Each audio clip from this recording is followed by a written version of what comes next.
I've now got GPS rescue working on 3 drones, and I've got 3 GPS units. So this is my test bed because it's easy to take the thing apart to get at it. So I've learnt a few things along the way. One of the puzzling things was that there's a strong recommendation that you stick with auxiliary 1 for arming with ELRS. Armed. Disarmed. Armed. The 3-position switch, which I've explained why I do that. This one, it was too easy to brush over it and arm or disarm as I went, so it would have been nice to have a proper flick switch here. So what this one is doing now is 1 minute and 23 seconds. gives me 0 milliwatts. how long 0 I've been armed, volts. the voltage, milliwatts coming from this after the drone's bound, so nothing now. And over on this side, I've had Flight mode horizon. Flight mode my Acro switch there. Angle mode. Finally, this switch here, which used to be for the information, I now use it for. Failsafe active. Failsafe off. That's my Failsafe switch. Preface to the video where I demonstrate return to home, sort of. So I picked a nice open area to do the first test flight, just in case anything untoward happened. I've got it sitting on the ground waiting for satellites, and the fact that the satellite symbol is now solid rather than blinking indicates I've probably got enough satellites. And I armed it, and as soon as I armed it, you can see the home symbol right in the middle of the screen, and I take off. So I'm heading out. I don't intend to go too far for this first test, and I certainly don't intend to go too high. But I've set it so I should be at least 15 meters out before I can activate Failsafe with the switch on the on auxiliary 4. So I get out about 115, 114 meters out, and I hit the Failsafe switch, and you can see Failsafe flashing at the bottom right, and it's taking control and it's coming back to the launch point, which is where I put the battery in, which establishes a home point once it's got enough satellites. So it also totaled to pop up 10 meters when I first activated it, which it did, and so it's coming back, and it's now descending after a bit of a wobble, reasonably gracefully, nice and slowly, and there we are, successful landing. And it's only, although it says 6 meters, we're probably about 3 meters away from the takeoff point. So very happy with that behavior. So that was the first test. I just used the defaults. I was a bit worried about throttle position and that sort of stuff, but as some people have said, defaults seem to work pretty well. So that's what I did. So now for a look at my Betaflight configurator settings. First thing was the ports tab to activate UART4, which I'm going to use for Failsafe. And here you can see under the modes tab, I've got Failsafe set as the auxiliary 4, which is switch D depressed. And then going to the actual Failsafe tab, I've pretty much used all defaults. You see the angle, the arm, Failsafe over there, but the main thing was to change from drop to GPS rescue. Looking at the bottom of that screen, under GPS rescue, most significant thing is 15 meters, minimum distance from home to activate it. I didn't bother about the revs or anything, just left defaults. Some people have said that should work fine, so I did. And here's the OSD screen. After the flight I added the angle Acro mode under the satellite symbol and the speed.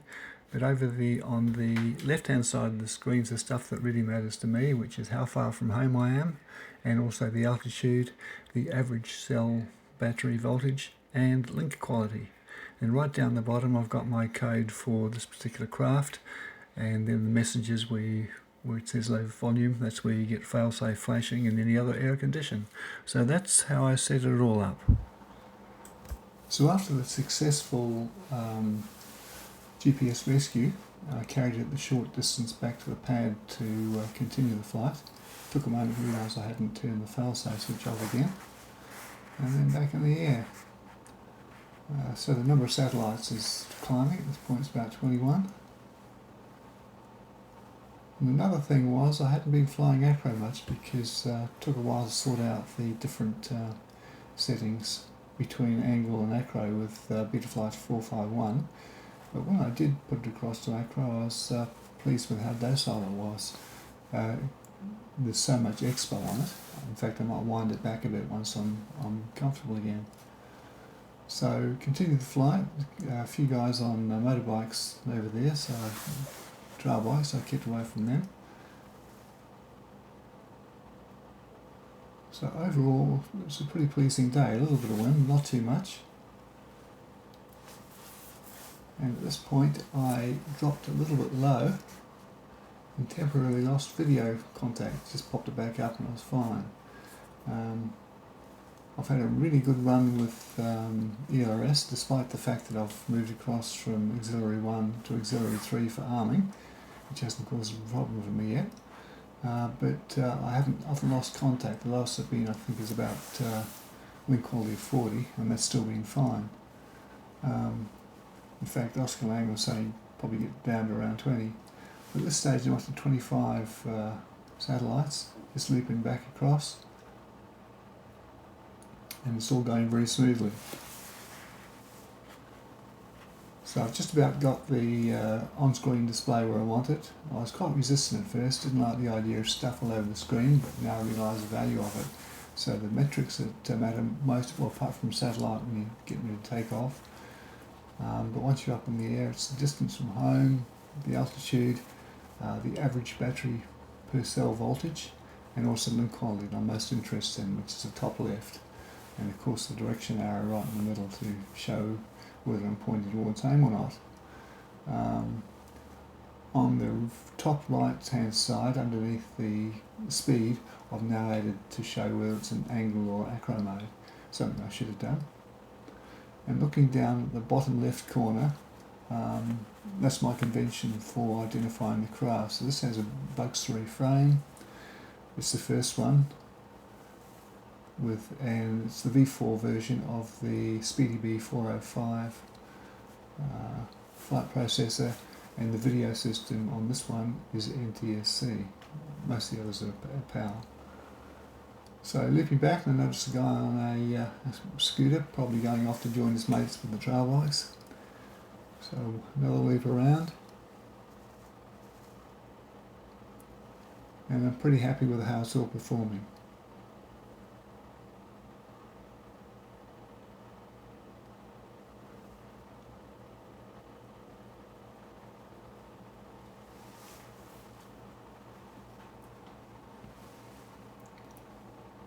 I think that little blip there was when I dropped back into angle mode for landing, which I probably didn't need to do with the degree of expo that's on the Acro mode at the moment.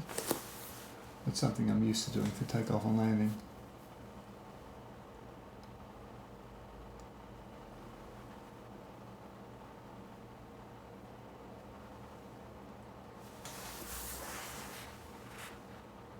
So coming in under manual control, heading up slope, which is possibly why I've still got a negative altitude.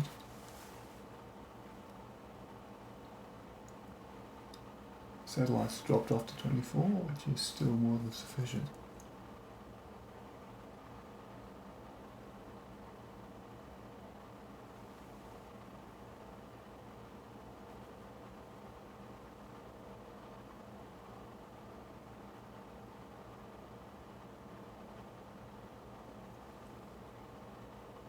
And that's a wrap. So all that's left is having a quick look at the stats afterwards. So my speed was fairly low, about 65 kilometres an hour. Flew a distance of about 19 or just under 2 kilometres. Furthest distance from home was 312 metres. Surprised the max current was 36 amps, which is pretty high. But that's about it. So, enjoyed another flight. Bye.